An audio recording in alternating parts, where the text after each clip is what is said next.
So how do we split up the SASS that we have right now? I'll open up this SASS file. It moved, so you'll probably need to reload it in your editor. We have some discrete sections. So at the top, we have a set of variables, and we've split this up into colors and typography so far. And then we have some overrides to the default CSS in the browser, and then we have a series of components. So let's begin by moving the components into their own files. Now, because there's going to be a lot of components ultimately, we're going to put these inside of a folder. So we'll jump back to our File Explorer, and inside of the SASS folder, we'll create a new folder called Components.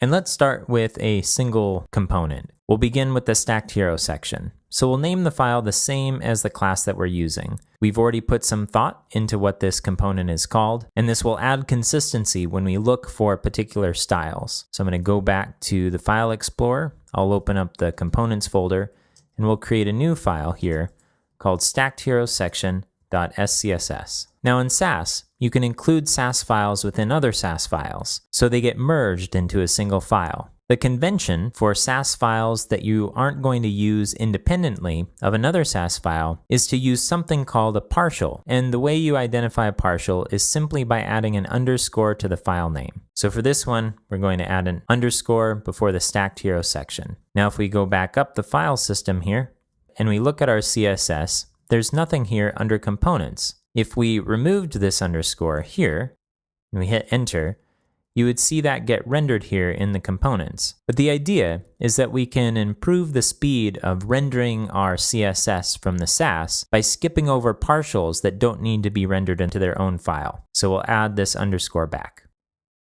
So now we need to figure out how to include this SASS in our original styles.scss file. So the way we do that is by using the @import keyword. So let's open this up in our editor, and let's move our styles for the stacked hero section over. Now I'm moving the subcomponents or submodules as well, because they only really make sense in the context of the original component. So we'll put all of these styles inside of the stacked hero section SASS file. So I'll cut this, I'll jump over to this component SASS file and paste it in. I'll remove the comments and extra lines, save it. I'll jump back to our styles.scss file. And we'll include that right here by using the @import. And remember that the new file is in the components folder. So we'll put components. And then we're going to use the name of the file, but without the underscore and without the extension. And we'll make sure to put a semicolon to end the line here. Let's save this. And now let's see if our CSS file includes this component. So let's open up styles.css in our editor. And we'll do a split here so we can see our CSS alongside our SASS. And sure enough, here's our stacked hero section CSS.